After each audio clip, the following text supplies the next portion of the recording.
would you read this? And what is the difference between the two sentences? Ano ibig sabihin ng first sentence? Sa meaning sa pangalawang sentence. Pakibasa. Yan. Let's eat, Grandpa. Aha. And the other one is, let's eat, Grandpa. Alright. So, anong pinagkaiba nun? Anong ibig sabihin ng dalawa? Yung una po, kakainin ko po si Grandpa. Yes. And then the second one? Yung second one, niyaya kong po. Okay. So, yung una, kakainin niyo si Grandpa. Kawawa naman si Grandpa. Then, second one is, let's eat Grandpa. So, you are inviting Grandpa. So, dito, you will see what the importance of using the right punctuation. Literally, the punctuation can literally save a person's life. Diba? And punctuation is just one of the other aspects to check when your email messages are grammatically correct. Okay, so let's talk about, I will not spend the whole day talking about grammar because it will take us several days or weeks to do that. But I will share with you the most common grammar nuances and grammar mistakes and how we correct it when we are writing email messages. Okay, so first and foremost, before you send out an email, make it a habit, okay, to check the following. Okay, so first, the spelling. Okay, use a spell checker in your before sending out or when you're typing emails. If a spell checker is not available in your system, but I think it is naman eh. Now, what are you using ba? Outlook, Gmail, may Outlook pa ba? What are you using? Nice. Outlook. Both. Are you using Gmail? You're also using Outlook. And they both have settings where you can check for spelling. Check the spelling. Yung mag-underline yung spelling. No? If you can't find that and you really need to send out the email, the best way is to type it first on Word. Okay, and Word will have an automatic spell checker. Copy it and then paste it to your email, okay, before you send it out. Okay, so make it a habit to use the spell checker.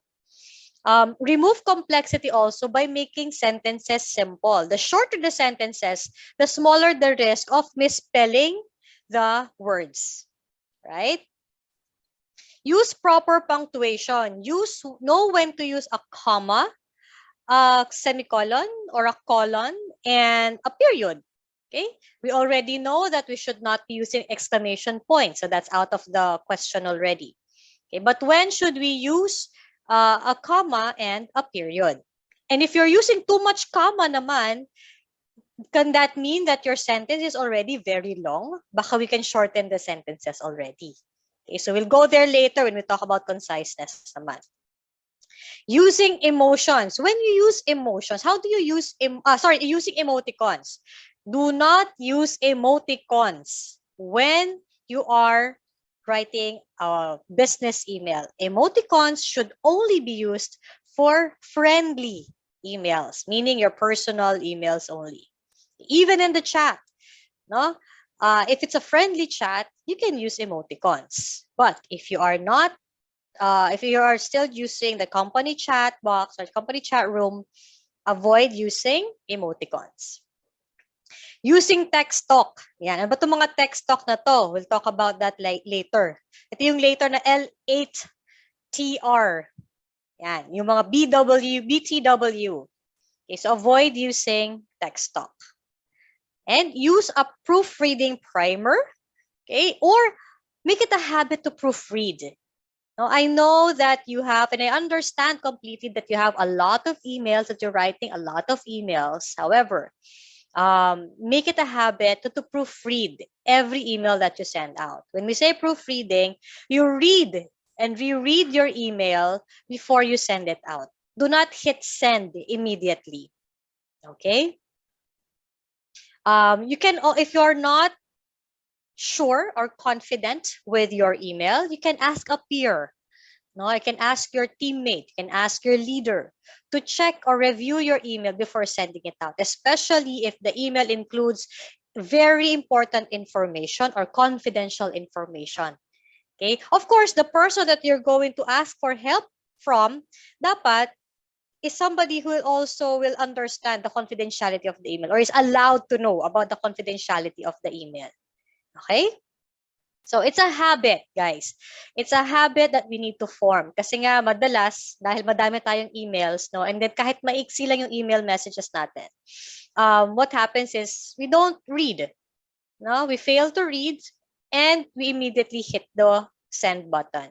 But let's start the habit of proofreading, of reading and rereading your emails for grammatical errors. Okay? Can somebody read this phrase? Okay. For the It paragraph. doesn't matter in what order the letters in a word appear. The only important thing is that the first and last letter are in the right place. Place. The rest can be a total mess, and you can still read it without problem. Similarly, your mind is reading this automatically without even thinking about it. All right. Thank you, Ms. Sheila. Amazing, right? Diba? If you look at it, what Sheila read is correct. Tama. It made sense. Diba? It makes sense yung sinabi yung pinasa ni Sheila. But if you would look at it, everything here is misspelled. Diba? And what does this tell us? That's the risk when we are writing something.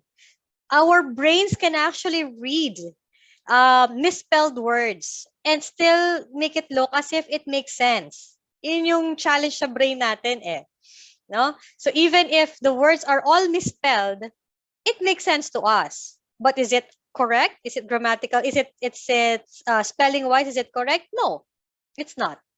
That's the reason why you have to read and reread your email messages before sending it out. Because if you just scan it, it might look correct, pero sa second look, hindi pala siya spelled correctly.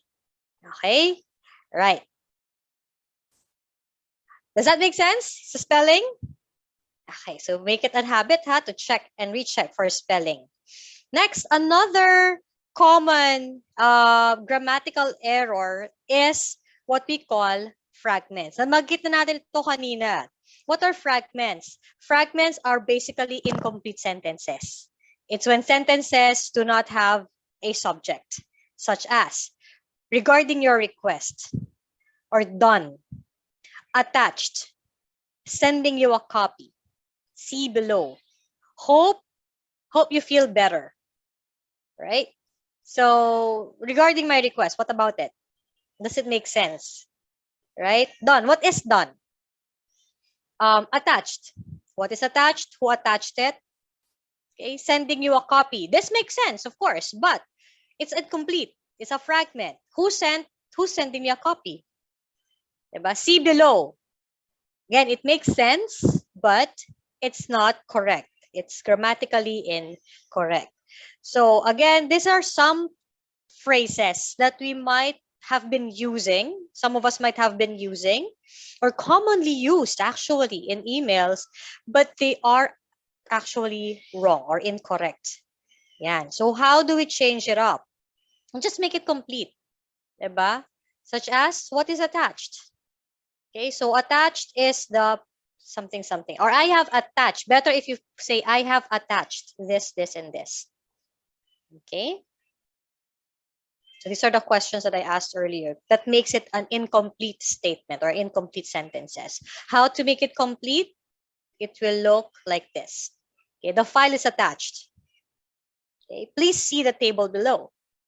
We shipped the documents yesterday. Instead of just saying shipped, or documents shipped, right? We shipped the documents yesterday. I sent the proposal just now. Instead of just typing proposal sent. Okay. This is regarding your request to. Instead, or I am requesting for. Yeah, if you want to make it sound more neutral. And I hope you feel better, not just hope you feel better. Okay. Fragments are used to, it sound, again, para yung spelling eh. It makes sense, but it's actually incorrect. Kung yung kanina, yung binasa ni Sheila, it makes sense even they are all misspelled words. Fragments, they make sense, but grammatically speaking, they are all incorrect. Okay?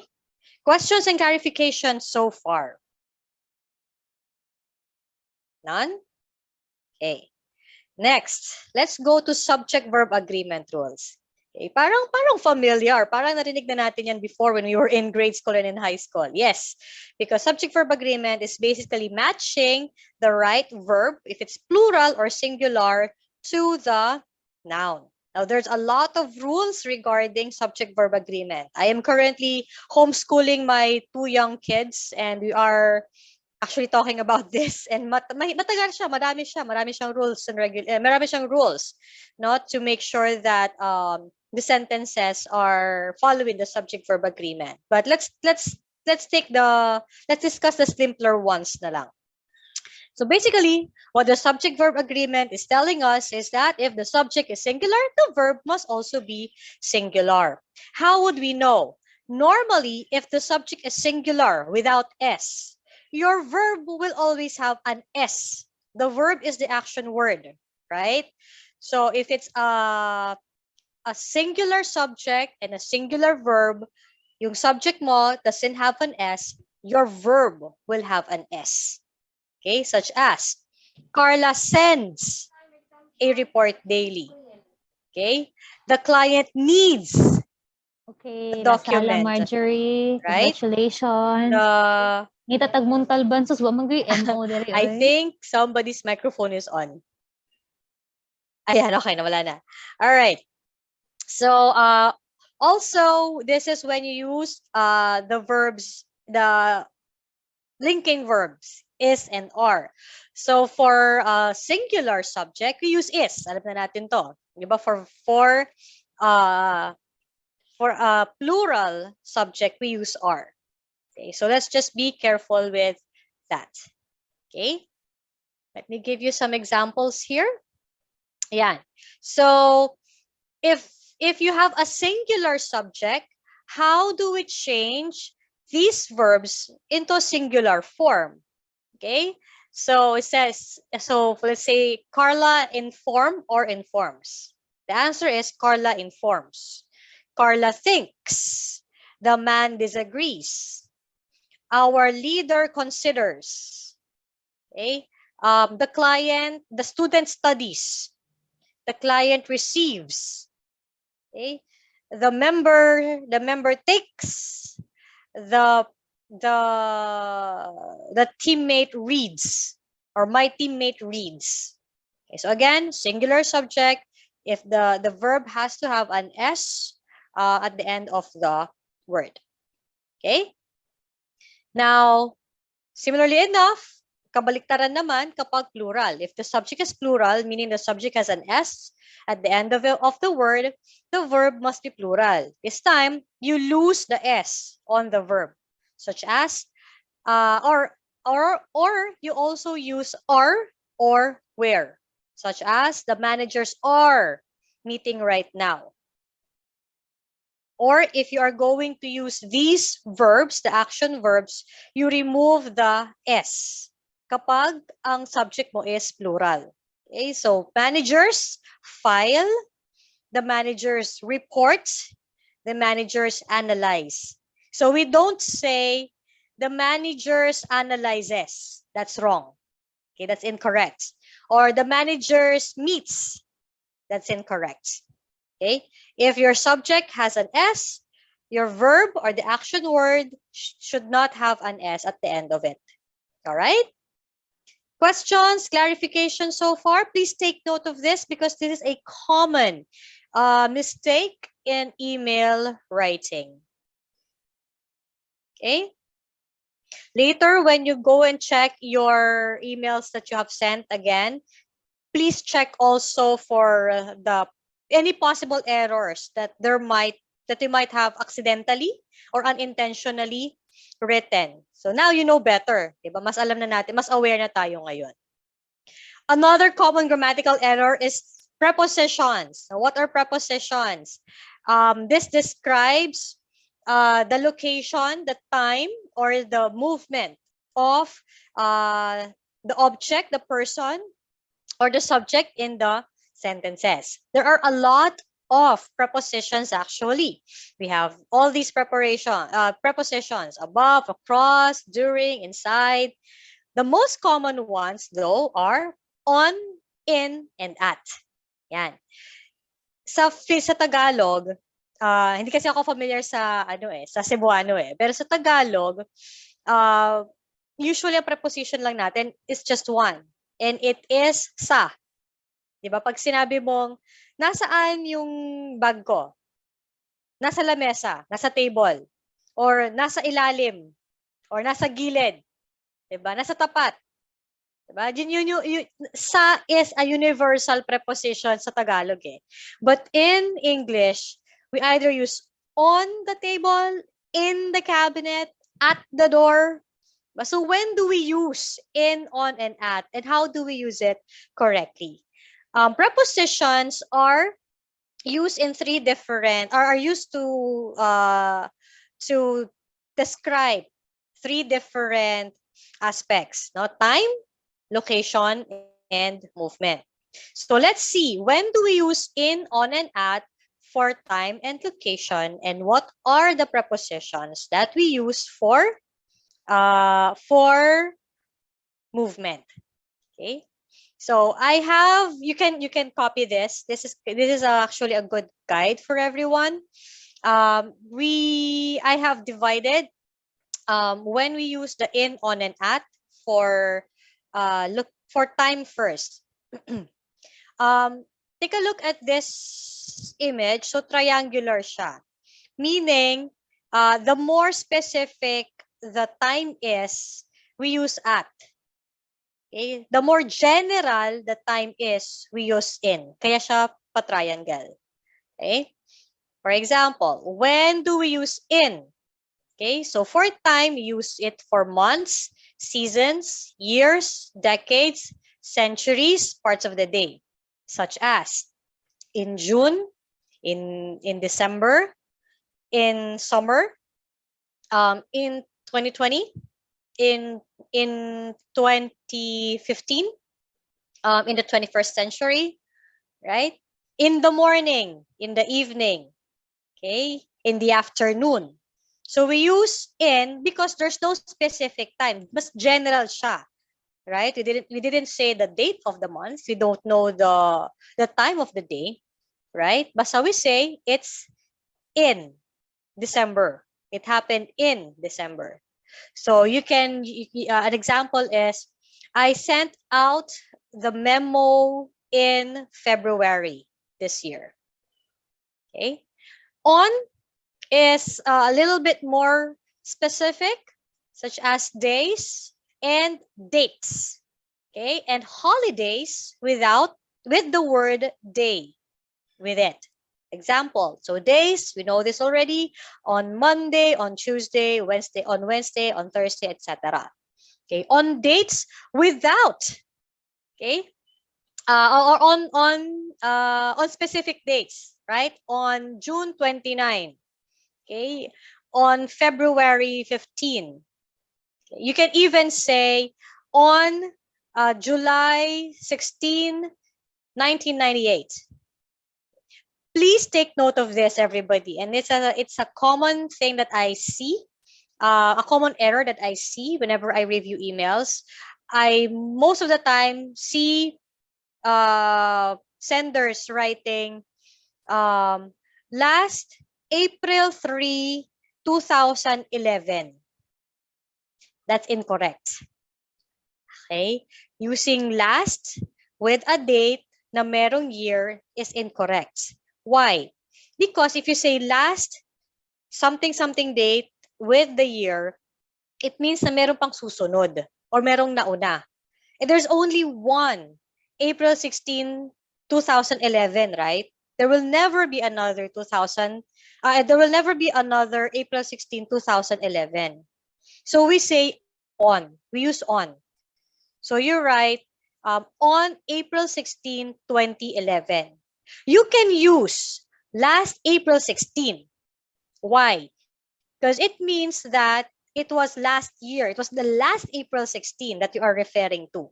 Kasi meron namang iba pang April 16 na date. Does that make sense? Okay? And I hope that makes sense. So don't use last. Please avoid use, no, do not use the word last on a complete date, including the year, because that will be incorrect. Instead, use on. Okay?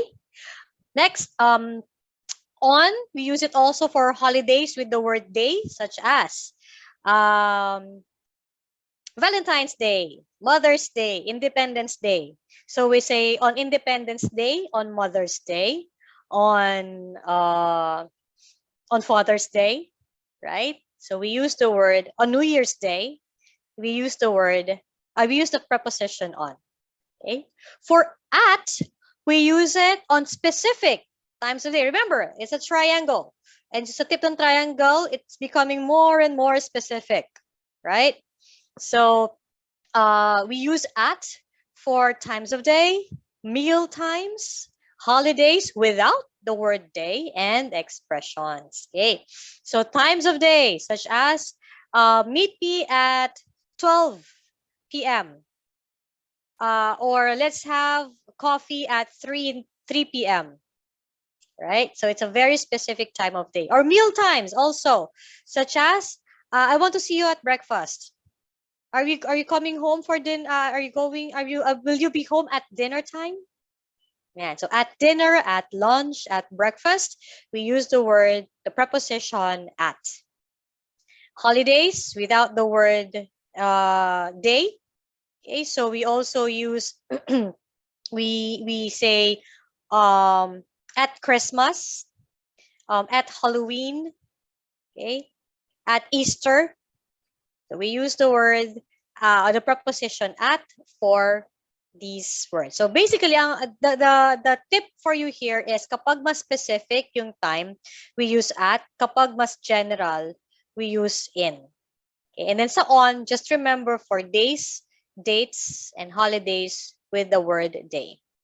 Okay? So paggagawa ng memo, you can say na there will not be any, or work will still continue, will still be business as usual on Independence Day. Right? Hindi at Independence Day. Right? Next, so for location, same thing.